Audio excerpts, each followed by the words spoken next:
For over 300 years, the Royal Guards have stood as symbols of unwavering duty, tradition, and British pride. Renowned for their stoic expressions and precise discipline, they remain unflinching in any weather, impervious to distractions as they protect the monarchy. Yet, every so often, even the most disciplined guard let a moment of humanity slip through. These rare breaks in protocol, whether a smile, a chuckle, or a gentle nod, often come from heartfelt interactions with the royal family. Such moments offer a glimpse beyond ceremony, revealing warmth, mutual respect, and genuine connection. More than fleeting curiosities, these interactions highlight the deep bond between royalty and those who serve them. They remind us that behind every uniform is a human being, and within the institution of monarchy lies an enduring heart. Join us as we explore touching instances when royal guards broke character in unforgettable, heartwarming ways. A Pony and the Queen, a Warm Summer. Hello at Balmoral. Every summer, Queen Elizabeth II would travel to Balmoral Castle in the Scottish Highlands, a beloved royal retreat. As part of this tradition, the Balaclava Company of the 5th Battalion of the Royal Regiment of Scotland would present the Royal Guard of Honour. The ceremony is always steeped in formality, but on one particular occasion, a small but important participant stole the show. Corporal Crusheen IV, a Shetland pony and the company's official mascot, proudly walked beside the soldiers. With his polished hooves and ceremonial attire, the little pony stood out. The Queen, visibly delighted, paused her inspection to greet the pony with warmth. She bent slightly to stroke his mane and exchanged light words with the handlers. Though the guards remained standing at attention, a few unmistakable smiles crept through their disciplined exteriors. This simple moment, royalty, tradition, and a pony, reminded everyone watching that joy lives even in the most ceremonial of days. A chat about medals, and a friendly smile. During a formal gathering at Windsor Castle, the Queen met with members of the Royal Regiment, including a decorated Canadian officer. As she noticed the impressive collection of medals on his chest, she couldn't help but comment with her characteristic wit, "My goodness, you must lean slightly forward with all that weight." The room erupted in gentle laughter, and even the guards nearby seemed momentarily lifted by her charm. The Canadian officer, a veteran of 27 years, responded with good humour.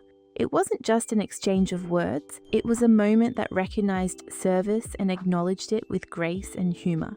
The guards, though trained to remain silent, mirrored the warmth in their composure. It was a scene that blurred the lines between military formality and personal respect. Rainy day laughs with a royal touch. Sometimes it's the weather that forces a break in routine. During a particularly rainy event, Prince Charles stood beside then Prime Minister Boris Johnson, who was wrestling clumsily with an umbrella. It was a comedy of errors. The umbrella refused to cooperate, twisting and turning with every gust. Charles, visibly amused, shared a hearty laugh with those around him, and the guards nearby couldn't resist softening their stance. One soldier, caught mid-grin on camera, became a viral symbol of the moment. These tiny glimpses, unpolished, real, and relatable, allow the world to see the royal family in a different light. In that laughter, we didn't see a prince or a prime minister. We saw two people caught in a storm. Fijian respect meets royal tradition. Not all moments of tenderness come from humour. Sometimes they are grounded in deep cultural respect. During a ceremonial event, a Fijian soldier met the Queen and, according to Fijian tradition, respectfully sat on the ground after their exchange. It was a powerful moment, a blend of British military formality and Indigenous custom. Rather than seeing this as a breach of protocol, the Queen acknowledged it gracefully. The surrounding guards, aware of the cultural significance, held their discipline but not without a sense of admiration. This wasn't a breaking of form, it was the honouring of two traditions in the same space, and in that blend, a quiet beauty emerged. Honouring bravery, the Royal Gurkha Rifles.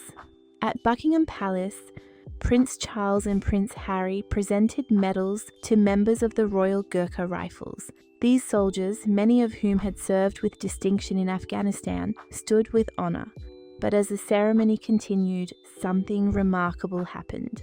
Families were invited forward, and the royal atmosphere became almost familial. Prince Harry shared a laugh with one of the children present. Prince Charles paused to speak with a veteran's mother, expressing personal thanks. Guards who had been firm in posture became gentler in their stance. It was a rare transition from a formal medal ceremony to a celebration of community and gratitude, supporting the front lines, Poland and Ukraine. In more recent times, Prince William's visit to British troops stationed in Poland served as a morale booster for soldiers defending freedom near the Ukraine border. The prince made a point to thank each soldier individually, listening to their stories and sharing words of encouragement. Though such visits are formal by nature, guards and troops alike responded to his sincere approach. When Prince William stopped to chat with a young private about his hometown and favourite football team, the atmosphere shifted. Guards relaxed slightly. Smiles broke through. The message was clear: every soldier matters. King Charles echoed this sentiment during a visit to military recruits in southwest England, where he praised a young Ukrainian soldier's bravery. The encounter was quiet, dignified, and emotional. The king placed a hand on the soldier's shoulder, and in that gesture, normally so rare in such settings, something unspoken passed between them: courage, respect, solidarity, a farewell, a tribute, a thank you. One of the most emotionally resonant moments came when Prince Charles, now king, personally thanked soldiers who participated in the funeral of his father, Prince Philip, the Duke of Edinburgh. The event had been steeped in tradition and heavy with national grief. After the official proceedings, Charles met with the guards privately, offering heartfelt appreciation. "You carried him home," he said simply. Some of the guards were visibly moved, eyes wet, shoulders softening. It was a break in character, not from lack of discipline, but from the deep human responsibility they had fulfilled. Queen Camilla's special connection. Queen Consort Camilla, wearing a field marshal's uniform, visited the Grenadier Guards at Lille Barracks. She presented medals, met families, and inspected the ranks. But the most touching moment came when she viewed her late father's military tunic during her first meeting as Colonel-in-Chief of the Royal Lancers. For her, this was more than ceremony. It was memory, legacy, and emotion. As she paused in front of the uniform, the guards nearby, usually statuesque, stood with softened expressions. It was a reminder that behind every rank and title lies a personal history. A return to where it all started. King Charles visited the Royal Marines base where he had once trained as a young man. Decades later, he returned not as a recruit, but as their monarch. He spoke with young soldiers, presented honours, and reminisced about his time in uniform. One Marine laughed as the king joked about his less than perfect training scores from the past. Laughter rippled through the ranks. In that moment, the king wasn't just a royal figure, he was one of them. Cake, cricket, and honour. During the 25th anniversary of the Royal Gurkha Rifles, Prince Charles shared cake with soldiers and their families. It was a celebratory scene. Medals were awarded, photos taken, hands shaken. Meanwhile, at the Australian Legacy Torch Relay, King Charles delighted spectators by participating in a game of air cricket, a nod to shared Commonwealth heritage and a playful interaction with veterans and children. Guards, still poised, could not hide their amusement. Their pride in serving under a monarch who could both lead and laugh was evident. Connecting generations. Whether it was the 75th anniversary of the Battle of Arnhem, the opening of veteran housing, or the unveiling of a statue for a Canadian Royal Regina rifleman in Normandy, the royal family showed up not just as figureheads but as listeners, companions, and storytellers. During meetings with World War II veterans, tea was shared, planes admired, and stories retold.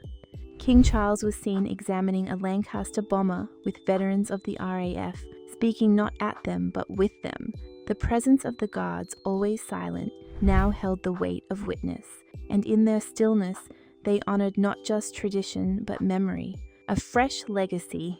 In their visit to Colchester Castle, the King and Queen were greeted by a guard of honour and British Army band. But even amid the pageantry, there were quiet, beautiful moments.